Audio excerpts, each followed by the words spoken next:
નવા વર્ષે થયા હોય એ ઠાકોરજીને ધરાવવા માટે શાકનો આવો મોટો કૂટ રચવામાં આવે છે.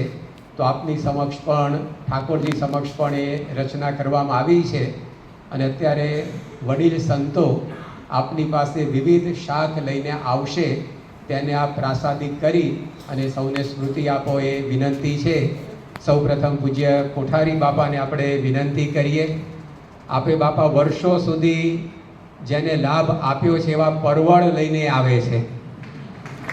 આપે એની ઘણી સેવા સ્વીકારી છે, પણ હવે પરવળ રીસાયું છે કે બાપાએ મારી સેવા કેમ છોડી દીધી છે.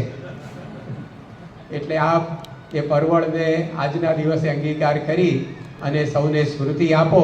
આપના કર કમળોમાં બાપા આપ એ ધારણ કરી અને અમને સૌને દર્શન આપો. સ્વામીશ્રીના આ પ્રાસાદિક શાક એ આપણને સૌને આજના દિવસે એ પ્રાપ્ત થશે. ત્યારબાદ પૂજ્ય ત્યાગ વલ્લભ સ્વામી એ આપની પાસે રીંગણ લઈને આવે છે. આજે રીંગણને બાપા આનંદ છે, કારણ કે દર વર્ષે આપ 4 મહિના આ રીંગણને પ્રવેશબંધી ફરમાવી દો છો. હરિભક્તોના ઘરમાં પણ તારે નહીં આવવાનું, મંદિરમાં પણ નહીં આવવાનું.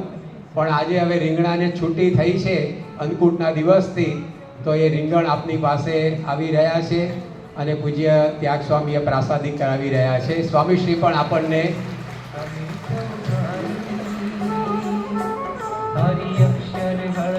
બાપા અમે પણ આપના ચાકર થઈએ, રીંગણના ચાકર ન થઈએ, અને આપ જેમ અમને આજ્ઞા કરો એમ અમે રહીએ એવી આપને પ્રાર્થના છે. પૂજ્ય વિવેક સાગર સ્વામી હવે દૂધી લઈને પધારશે. દૂધી બાપા યોગી બાપાને પ્રિય હતી અને એનું શાક, એનાથી બનાવેલા ઢેબરા એ પોતે જમતા. અને અણઈચ્છ્યા વાદળો આવે તો વાદળોને હટાવવા માટે પણ દૂધી વીંજવાની આજ્ઞા કરતા. તો આપ પણ એ દૂધી હાથમાં લઈ અને અમારા વિઘ્નોના વાદળો ટળી જાય એવી દૂધી વીંજો આજે, કે સૌ હરિભક્તોને આ વર્ષે ને જીવનમાં કોઈ વિઘ્ન ન આવે.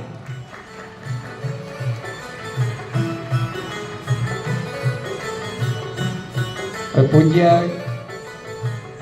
શ્રી હરિ સ્વામી એ આપની સમક્ષ બટાટા લઈને આવશે. બાપા આપને જે પ્રકૃતિ ગમે છે એ બટાટા પાસે છે.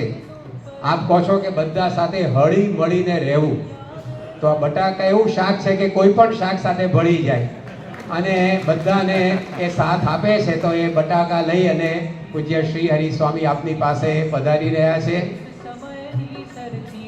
આપ બાપા ઉલ્લેખ કરો છો કે ચંદ્ર ઉપર કોઈ એક શાક ગયું હોય તો આ બટાટા છે. તો એ આપ અત્યારે હાથમાં ધારણ કરી અને સૌને સ્મૃતિદાન આપી રહ્યા છો.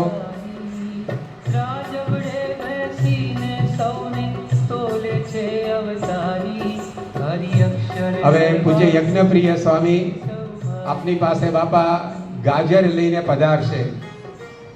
ગાજર છે એકદમ લાલ ગુમ હોય, તો બાપા કાર્યકર સુવર્ણ મહોત્સવ એ પણ આ વખતે આપે શાનદાર ઉજવવાનો સંકલ્પ કર્યો છે.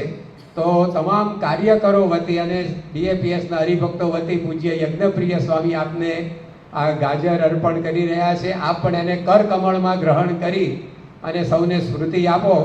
અને સૌ કાર્યકરોનું સ્વાસ્થ્ય પણ, સૌ સંતોનું સ્વાસ્થ્ય પણ અને આપનું સ્વયંનું સ્વાસ્થ્ય પણ આવું ગાજર જેવું તાજું અને લાલ ગુમ રહે, એટલે કે સ્વસ્થ રહે એવી આપને અમે પ્રાર્થના કરીએ છીએ. આપે ગાજરનો રસ બાપા ઘણા વર્ષો સુધી સેવન કર્યો છે, તો આપ એની સેવા પણ સ્વીકારીને એને ધન્ય કરતા આવ્યા છો. પૂજ્ય નારાયણ મુનિ સ્વામીને આપણે વિનંતી કરીએ કે તેઓ લીંબુ લઈને પધારશે. લીંબુની ખટાઈ, મહારાજે વાત કરી છે કે મહાત્મ્ય રૂપી ખટાઈ ચડી જાય તો વિષયના સુખ અંબાઈ જાય. તો આપ એવા લીંબુ ગ્રહણ કરીને અમને અમારા સૌની આ પંચ વિષયની દાઢ અંબાઈ જાય એવા આશીર્વાદ આપો.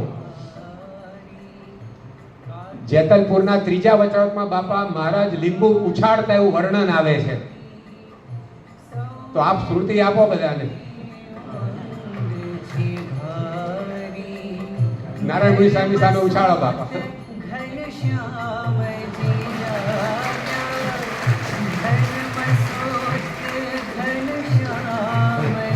શ્રી સ્વામિનારાયણ. બાપા બધા હરિભક્તોને ઉછાળીને સ્મૃતિ આપો.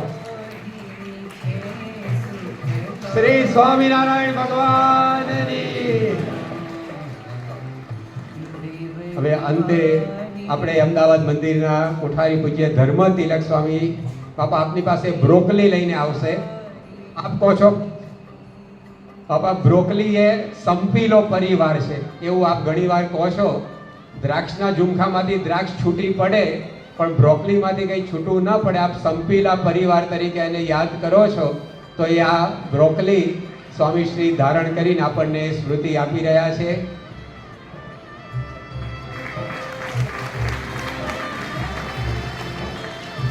પરમ પૂજ્ય સ્વામીશ્રીએ આજે વિવિધ શાક પ્રાસાદિક કર્યા.